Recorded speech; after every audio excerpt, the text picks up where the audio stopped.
সকালবেলা ছাদে উঠে এদের দেখে মনটা ভালো হয়ে গেল। একসাথে এতগুলো ফুল দেখলে কার না মন ভালো হয় বলুন তো। আশা করি আপনারা সবাই ভালো আছেন, আমিও ভালো আছি।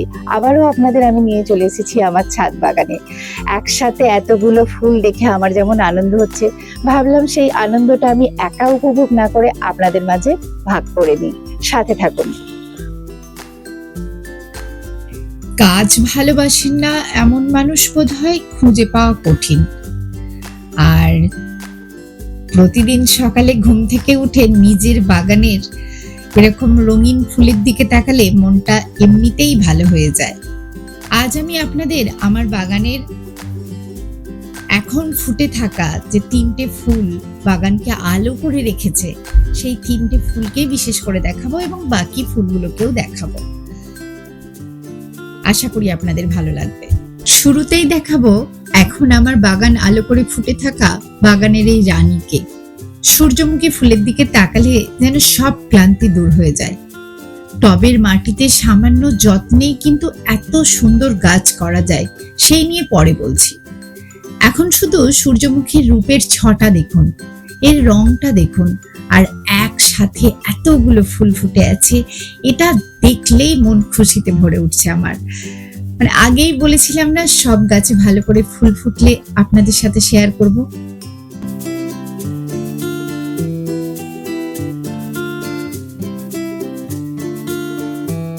এই হলুদ রংটা দেখলে একটা পজিটিভ ভাইব আসে। আমি রোজ এত ছবি ভিডিও তুলি, আর এখন মনে হচ্ছে সবগুলোই আমি আপনাদের সাথে শেয়ার করি। মানে আমি নিজেকে কিছুতেই কন্ট্রোল করতে পারছি না। সব ক্লিপগুলোই মনে হচ্ছে আপনারাও দেখুন, আর নিশ্চয়ই আপনাদেরও ভালো লাগবে। আপনারা দেখলে আপনারাও খুশি হবেন। দেখুন চারিদিকে শুধু হলুদ আর হলুদ, যেন হলুদের মেলা বসেছে। রোদের দিকে মুখ করে হাসতে থাকা এই ফুলগুলো দেখলেই মন ভালো হয়ে যায়। এরা যেন প্রকৃতির এক একটি জ্যান্ত সূর্য। সূর্যমুখী শুধু দেখতেই সুন্দর নয়, আগেই বললাম, এটা দেখলেই একটা পজিটিভ ভাইব আসে, পুরো বাগানটাকে একদম পজিটিভিটিতে ভরিয়ে রাখে। অনেকেই মনে করেন সূর্যমুখী শুধু বড় মাঠেই ভালো চাষ হয়, কিন্তু একটু যত্ন নিলে বাড়ির টবে বা ছোট বাগানেও যে কত সুন্দর সূর্যমুখী ফোটানো যায়, তা আপনারা আমার এই গাছগুলো দেখলেই বুঝতে পারবেন। এদের জন্য খুব বেশি যত্ন লাগে না, এদের জন্য চাই একদম প্রচুর কড়া রোদ আর নিয়মিত জল।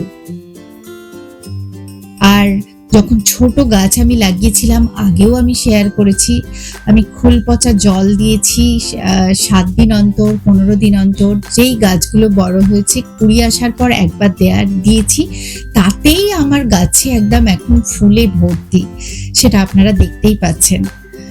আর যখন একসাথে এতগুলো ফুল ফোটে, তখন মনে হয় পুরো বাগান আলো হয়ে গেছে, একদম হলুদের মেলা বসে গেছে।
সূর্যমুখীর পাশেই আর একজনও কিন্তু খুব জ্বলজ্বল করছে, সে হচ্ছে মাধবীলতা। থোকা থোকা লাল আর হালকা গোলাপি রঙের এই ফুলগুলো বাগানে একটা রোমান্টিক ছোঁয়া এনে দেয়। শুধু এর রূপেই নয়, মাধবীলতার হালকা মিষ্টি গন্ধ বিকেলের হাওয়াটাকে একদম মনোরম করে তোলে। আমি যখন সন্ধেবেলা বা বিকেলবেলা ছাদে যাই, সারা ছাদ গন্ধে একদম মমা করে মাতাল করে দেয়। আপনার বাগানে বা বাড়ির গেটেতে কিন্তু আপনি অনায়াসেই মাধবীলতা গাছ করতে পারেন। আর এটা একদম বাড়ির সৌন্দর্য এক ধাক্কায় বাড়িয়ে দেয়।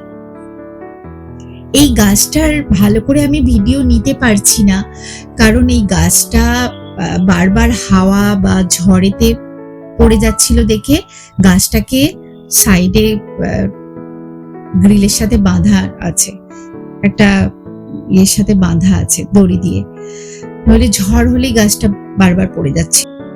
আর এর মিষ্টি গন্ধ তো আছেই, আর হচ্ছে এটারও কিন্তু খুব বেশি যত্ন লাগে না। সব গাছগুলোরই আমার হচ্ছে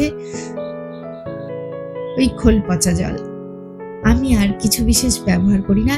এটার একবার গাছের পাতাগুলো হলুদ হয়ে গেছিল, তখন আমি এপসম সল্ট দিয়েছিলাম জলে গুলে। তো আমার গাছ অনুযায়ী আমি এপসম সল্টটা দিয়েছিলাম, 1/2 চা চামচ দিয়েছিলাম। তো তাতেই আবার গাছের পাতাগুলো সবুজ হয়ে গেছে, গাছ ফুলে ভর্তি হয়ে গেছে, আবার সুন্দর হয়ে গেছে গাছটা। মাধবীলতাটাকে দেখলে পরে আপনারা দেখতে পারবেন একটা পাইপ দিয়ে সাপোর্ট করা আছে আর কি, ওটাকে জড়িয়েই কিন্তু ও উঠছে। এটা যেহেতু একটা লতানো গাছ, তাই জন্য এইভাবে লাঠি দিয়ে বাঁধাও আছে, আর পাইপ দিয়ে গোল করে ওর একটা কাঠামো মতন করা আছে, তারপর তার দেয়া আছে, তার দিয়ে পেঁচানো আছে। আর বুদ্ধজুই আগেও আপনারা দেখেছেন, তখন অল্প অল্প ফুল ফুটেছিল, এখন পুরো পাতা দেখা যাচ্ছে না, শুধু সাদা ফুলে ভর্তি। ভালো করে লক্ষ্য করলে দেখতে পাবেন ছোট ছোট 4 পাপড়ির তারা আকৃতির ফুলগুলো দেখতে ভীষণ সুন্দর। আর শুধু এর রূপ নয়, এর মিষ্টি গন্ধ চারপাশকে একদম মাতিয়ে দেয়। বাগান প্রেমীদের কাছে এটা খুব পছন্দের একটা গাছ, খুব অল্প যত্নে এটা বেড়ে ওঠে। এটাও একটা লতানো গাছ, আমার একটা সাপোর্ট দেয়া আছে, সেটাকে ও ভর করে করে, আর আমি কিছু গাছের ডালগুলো যখনই আমি নিচে নেমে যাই তখন আমি তুলে দিই। আর পুরো গোল হয়ে আছে, একটু প্রুনিংও করতে হয়, কাটা ছাটা করতে হয়। এখন অবশ্য ফুল আছে, তাই জন্য আমি এখন কিছু করি না, ফুলটা হয়ে গেলে পরে আবার কাটছাট করে ওকে সুন্দর একটা শেপে আন। আপনারাও এই গাছটা করতে পারেন বাড়ির বারান্দায় বা বাগানে। তাহলে দেখলেন তো, খুব বেশি কিন্তু যত্ন লাগে না।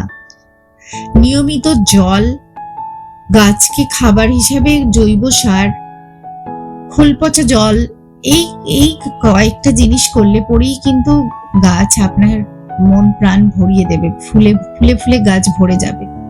আশা করি আজকে আপনাদের ভিডিওটা ভালো লেগেছে। ভালো লাগলে লাইক, কমেন্ট, শেয়ার করবেন। আমি ভীষণ প্রকৃতি ভালোবাসি, তো প্রকৃতি ভালোবাসার জন্যই আমি মাঝে মাঝে আমার ছাদ বাগানের ভিডিওগুলো আপনাদের সাথে শেয়ার করি। আমি ভীষণ ঘুরতে ভালোবাসি, ঘোরার ভিডিও যদি আপনারা দেখতে চান সেখানেও কিন্তু আমি প্রকৃতি ভালোবাসি বলেই আর কি আমার প্যাশন এটা, ঘুরতে ভালোবাসি, গাছ করতে ভালোবাসি, সেই নিয়েই আমার এই চ্যানেল। যদি আপনাদের ভালো লাগে তাহলে চ্যানেলটা অবশ্যই সাবস্ক্রাইব করবেন, আমার পাশে থাকবেন। ভালো থাকবেন সবাই, সুস্থ থাকবেন। দেখা হবে আবার পরের কোনো ভিডিওতে।